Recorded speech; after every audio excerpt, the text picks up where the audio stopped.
Good morning, সবাই কেমন আছো? আশা করছি খুব ভালো আছো। আমিও বেশ ভালো আছি। আর এই যে দেখো, আজকে কিন্তু একদম বিছানা থেকে ব্লগটা স্টার্ট করছি। তো এই মাত্র ও যে দুষ্টুমি করছে, আমি এক হাতে কোনো মতে চেপে আছি। দেখো এখন খুব দুষ্টু হচ্ছে, কিন্তু আর যে দিন দিন বড় হচ্ছে না। চল বাকি ইন্টোটা আমি একা দিই, তোকে নিয়ে হচ্ছে না। তো বাকি ইন্টোটাই বা আর্যকে ঘুম পাড়িয়ে তারপর দিতে হচ্ছে। প্রচণ্ড ঘুম পেয়েছিল, যে দেখো ঘুম পাড়িয়ে দিয়েছি, তো ঘুমাক। এইবার আজকে যে ব্লগটা থাকবে তাতে মোস্ট তোমাদের রিকোয়ারিজ যে আর্যের এখন ওয়েট কত আছে। হ্যাঁ, অবশ্যই সবটাই আজকে ব্লগে বলবো। ওরা ওয়েট কত, ডাক্তার যেহেতু ডাক্তারখানায় গেছি, তো ডক্টর কনসাল্ট করে কী জানতে পেরেছি, নতুন অনেক কিছু এই কটা দিনের মতো অনেক কিছু হয়ে গেছে। তো ফার্স্টে বলি, আমি যেহেতু কালকে কিশোরপুর থেকে আসলাম, মানে আমাদের গ্রামের বাড়ি থেকে আসলাম, তো আজকে ব্লগটা স্টার্ট করছি। তো কিশোরপুরে যাওয়ার আগে তো আমি অনেক দিন ধরে ভাবছি ডাক্তারখানায় যাবো, তবে এমন ডেটেই যা বললো যে সেদিনকে আমাকে গ্রামের বাড়ি যেতে হলো। বাট যাওয়ার আগে আমাকে ডাক্তারখানা না গেলে হচ্ছিলো না, কারণ বাবুর এত পটি হচ্ছিলো। তো সেই ক্ষেত্রে ডাক্তারখানা না গেলে, ওষুধপত্র না নিয়ে গেলে খুবই সমস্যা হয়ে যেত। তো আমি তো ওকে মোটামুটি এক সপ্তাহ আগে থেকে ওকে সলিড খাওয়ানো স্টার্ট করেছি, মানে ভাত ডাল পেস্ট এগুলো খাওয়ানো স্টার্ট করেছি। তো সমস্যাটা কি হয়েছে, ওর দাঁত উঠেছে, প্লাস দাঁত উঠলে অনেকে বলে যে নাকি প্রচণ্ড পটি হয়। তো সেই ক্ষেত্রে আমার মাও ইভেন বলেছে যে আমরা যখন ছোটো ছিলাম তখন নাকি দাঁত ওঠার সময় এত পায়খানা হয়েছিল যে আমাদেরকে ডাক্তারখানায় রীতিমতো নিয়ে যেতে হয়েছিল। তো সেই ক্ষেত্রেও তাই ওরও সেম কেস হয়েছে, দাঁত উঠলে হয়তো মেবি এটা হয়, এটা আমার জানা নেই, তোমাদের কারো জানা থাকলে অবশ্যই বলো। প্লাস সলিড স্টার্ট হয়েছে, সেই ক্ষেত্রেও হতে পারে। প্লাস মাঝখানে আমি একদিন ওকে আপেল সিদ্ধ খাইয়েছিলাম, তো তারপরে অ্যাকচুয়ালি বেশি করছিল, তো সেটার ক্ষেত্রেও হয়ে থাকতে পারে। তো আমি তোমাদেরকে একটা রিকোয়েস্ট করবো যে বাচ্চাকে না প্রথম মানে ওকে খাওয়ানোর পরে আমি যেটা বুঝলাম, দেখো সবাই ব্লগ করবে কিন্তু সবাই বাচ্চাদেরকে কি খাওয়াচ্ছি তার সেটা দেখাবে, কিন্তু তার এফেক্টটা কিন্তু কেউ জানাবে না। বাট আমি জানাচ্ছি তার এফেক্টটা কী হয়েছে। আপেল খাওয়ানোর পর থেকে ও প্রচণ্ড রকম পটি করছিল। এবার সেটা দাঁত ওঠার জন্য পটি করছে নাকি আপেল খাওয়ানোর জন্য পটি করছে সেটা আমি বুঝতে পারিনি, বাট ও করছিল। পটি বলতে কীরকম, সেই জলালা না, একটু লোদ টাইপের, এরকম খুব মানে কী বলবো, মানে আমার মনে হচ্ছে সেটা ন্যাচারাল পটি না, কারণ ও প্রত্যেক দিন একবার করে পটি করে, সেক্ষেত্রে ও কন্টিনিউয়াস পটি করে আছে। তো যাই হোক, তার জন্য ডাক্তারখানায় নিয়ে গেছি, ডাক্তারকে বললাম, তো ডাক্তার এই ব্যাপারটা অত গুরুত্ব দেয়নি। আর বাদ বাকি যাই হোক সেটা ব্লগের মাধ্যমে কিন্তু তোমাদের কাছে শেয়ার করবো। তো চলো আজকে ব্লগটা স্টার্ট করা যাক। অনেক কিছু বলার আছে তোমাদেরকে, আর তোমরা যাতে একটু অ্যালার্ট হও নতুন বাচ্চাকে খাওয়ানো নিয়ে। একবারে না হুট করে সমস্ত কিছু দেওয়াটা ঠিক না, এটা আমি যেটা বুঝলাম। তো ওকে সবজি ভাতটা আমি এখনও যেরকম আগে স্টার্ট করছি সেরকমই খাওয়াচ্ছি দুপুরবেলা। তো চলো আজকে ব্লগটা স্টার্ট করি, অনেক কিছু তথ্য তোমাদের সাথে শেয়ার করবো আজকে ব্লগে। আজকের ডেট অনুযায়ী আর্যর বয়স 6 মাস 17 দিন মতো। হয়তো কম বেশি একদিন দুদিন এদিক ওদিক হতে পারে, কারণ প্রত্যেক মাস তো আর সমান হয় না।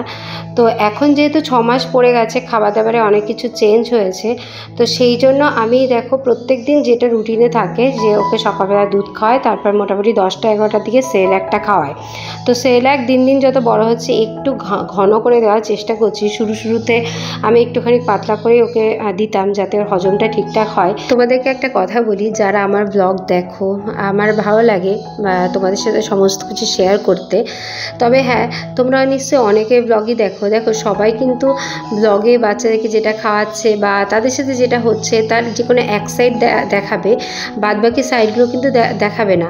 যেমন ধরো তারা বাচ্চাকে যেটা খাওয়াচ্ছে বা যা কিছু বানাচ্ছে, আজকে ভিউজ কামানোর জন্য অনেক কিছুই বলবে, বাট কোনো কিছু যদি সাইড এফেক্ট হয় সেটা কিন্তু কখনোই অনেকেই তুলে ধরে না আজকালকার এই ডিজিটাল যুগে।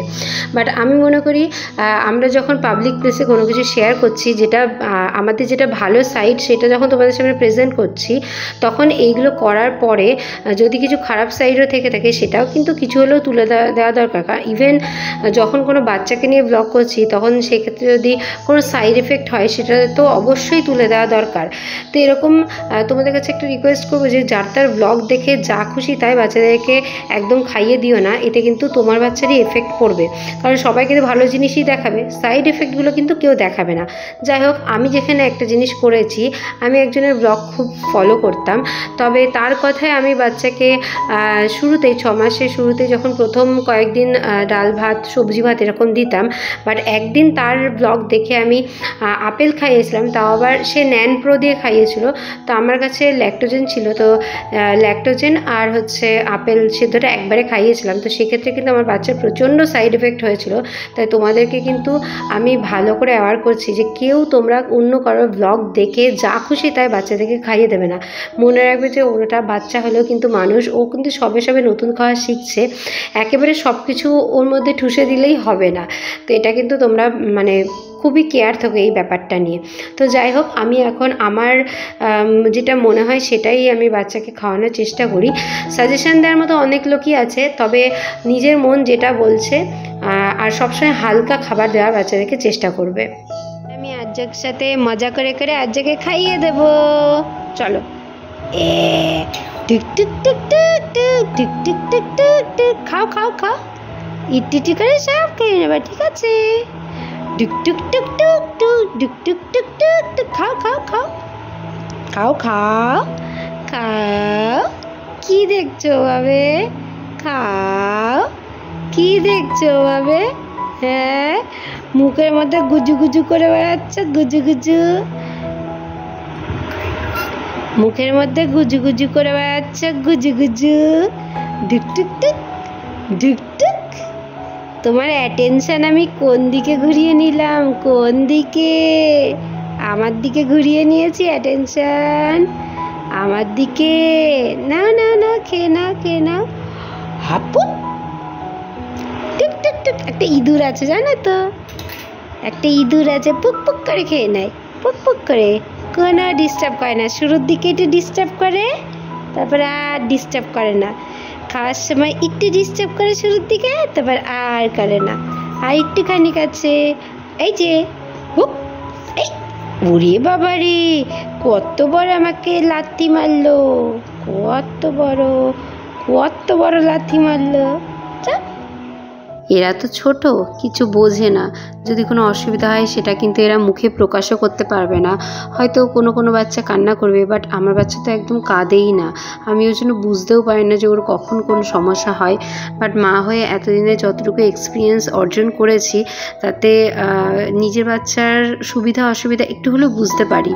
আর তোমরা যারা আমার ব্লগগুলো দেখছো তাদেরকে আমি একটা জিনিস নিশ্চিত করছি, আমি যে খাবারটা বাচ্চাকে খাওয়াচ্ছি আর যেভাবেই খাওয়াচ্ছি, সেটা খেয়ে যদি আমার বাচ্চার কোনো সাইড এফেক্ট হয় সেটা অবশ্যই নেক্সট ব্লগে তোমাদেরকে জানিয়ে দেবো। কারণ আমি কখনোই চাইবো না যেটা খেয়ে আমার বাচ্চা হজম করতে পারেনি সেটা খেয়ে তোমাদের বাচ্চা কোনো সাইড এফেক্ট হোক বা ডাক্তারখানায় নিয়ে দৌড়াতে হয়। তো এবার মেন ব্লগে আসি। বাবু তো এখন ঘুমাচ্ছে, আর আমি ততক্ষণে বাবুর যে বাকি কাজগুলো, যেমন এই ফিডার বোতলগুলো ধুয়ে উল্টে রেখেছিলাম, আর জল ঠান্ডা করতে দিয়েছিলাম, সেটা আবার স্টিলের বোতলে ভরে রাখলাম। স্টিলের বোতলটা কিনে না আমার বেশ সুবিধাই হয়েছে, বেশ সুন্দরভাবে ক্যারিও করা যায় জল। তো এবার আমি বাবুর দুপুরের সবজি ভাতটা রেডি করব। আজকে ওকে দেবো ডাল, চাল আর হচ্ছে ঝিঙে। তোমাদেরকে আগের ব্লগে বলেছিলাম যে প্রত্যেকদিন বাবুকে দুপুরবেলা একটা করে সবজি ভাতের পেস্ট দেবো, আর এটা কিন্তু বেশ হেলদি খাবার, আর পেটও বেশ অনেকক্ষণ ভরা থাকে। আর বাবু কিন্তু সবজি ভাতটা খেতে বেশ ভালোই পছন্দ করছে, আমি যেটা দেখছি। তো অন্যের ব্লগ দেখে যেটা আমি ভুল করেছিলাম সেটা আমি কখনোই করব না। আমি এখনই বাবুকে কোনো ফল বা এক্সট্রা কোনো কিছু খাওয়াবো না। একটু বাবু সুস্থ হয়ে যাক, তারপরে কিন্তু আমি বাবুকে আবার কিন্তু ফল টল খাওয়াবো। তো এখন যেহেতু ডাক্তারের সাথে কনসাল্ট করেছি, তো ডাক্তার বলেছে যে ওকে সবজি ভাতটা দিতে, নর্মালি চাল, ডাল আর একটা করে সবজি দিতে, যেটা আমি নিজে থেকে অবশ্য ঠিক করে রেখেছিলাম। আর ডাক্তারের সাথে কথা বলেও কিন্তু ডাক্তার একই খাবার আমাকে সাজেস্ট করেছে। আর বাচ্চার খাবারে অল্প নুন হলেও অ্যাড করা যেতে পারে, কোনো সমস্যা নেই। তোমরা অনেকেই জিজ্ঞেস করেছিলে যে এখন বাচ্চার ওয়েট কত। তো আমি একটা কথা বলি যে যারা ওয়েট নিয়ে একটুখানি টেনশন করো না, তারা প্লিজ এত টেনশন করো না। দেখো, আমি কিন্তু বাচ্চার ওয়েট নিয়ে এত টেনশন করি না। তাও বলে দিচ্ছি, এখন হচ্ছে বাবুর 6 মাস, ওই বললামই 15 কি 17 দিন বয়স। জেনারেলি আমাকে প্রত্যেক মাসে ডাক্তারখানায় যেতে হয়। তো ডাক্তারখানায় গেলেই ডাক্তারবাবু তো বাচ্চার ওয়েট চেক আপ করবেই, এটা স্বাভাবিক, এটা তোমরাও জানো। আর তোমরা অনেকেই জানো যে আমার বাচ্চা যখন হয়েছিল তখন একদমই কম ওয়েট ছিল, মানে 1750 গ্রাম ছিল। সেক্ষেত্রে আজকে ডেট অনুযায়ী ওয়েটটা ওর ঠিকঠাকই আছে আমার মনে হয়। আর ডাক্তারও বলেছে যে না, ওর ওয়েট বাড়ছে, তো ওয়েট নিয়ে ওর কোনো সমস্যা নেই। আর আমি তো এত টেনশন করি না, প্লিজ তোমরাও প্লিজ এত টেনশন করো না। বাচ্চাকে তো স্বাভাবিকভাবে বাড়তে দাও, খাওয়া দাওয়া করাও ঠিকমতো, অবশ্যই ওয়েট বাড়বে, কেন বাড়বে না। তবে হ্যাঁ, আজকালকার ডিজিটাল যুগে অন্যের ব্লগ দেখে ওয়েট বাড়ানোর জন্য যেসব জিনিসপত্র খাওয়ানো হয় সেসব কিন্তু মানে একদমই খাওয়াবে না। নর্মাল জিনিসপত্র খাওয়া অবশ্যই ওয়েট বাড়বে।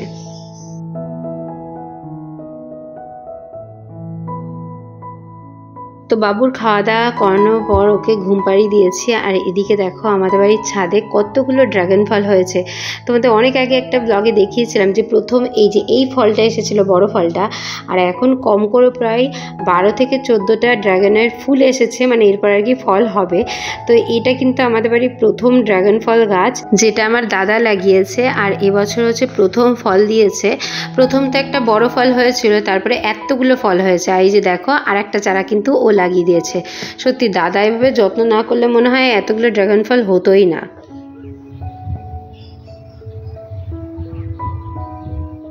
বেশ কয়েকদিন ধরে আর্যর পায়ে এই জিনিসটা হয়েছে।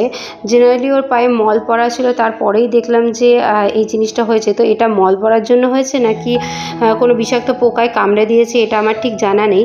তো ডাক্তারবাবুকে দেখানোর পর উনি বলল যে এটা কোনো ইনফেকশন হয়েছে, তো এর কষ্টটা যেখানে লাগবে সেখানেই কিন্তু এরকম ঘা হবে। জেনারেলি কোনো বিষাক্ত কিছুর থেকে হয়তো এটা হয়েছে, কারণ ডাক্তার ওর গায়ের সমস্ত মাদুলি বা চুড়ি যা আছে সব খুলে ফেলতে বলেছে। ইভেন ওর জামা কাপড়গুলোও কিন্তু নতুন করে ওয়াশ করতে বলেছে। তো ডাক্তার এই মলমটা দিয়েছে, এটার নাম হচ্ছে টি-ব্যাক্ট। এটা হচ্ছে পরপর 6 দিন লাগাতে বলেছে, দিনে 3 বার করে। আর সত্যি বলছি মলমটা এত ভালো যে আমি একদিন লাগানোর পরেই আর্যর কিন্তু যে ইনফেকশনটা হয়েছে সেটা শুকিয়ে গেছে, আর অনেকটা চামড়া উঠেও গেছে। আর দেখো 2-3 দিন পরে আর্যর পা কিন্তু পুরোপুরি প্রায় ঠিকঠাক হয়ে গেছে। তবুও যেহেতু 6 দিনের কোর্স, আমি এটাকে 6 দিন লাগাবো, তো তোমরা কিন্তু এই মলমটা রেখে দিতে পারো। আর আজকে ব্লগটা এখানেই শেষ করছি, দেখা হচ্ছে পরের ব্লগে। তো চলো, টাটা।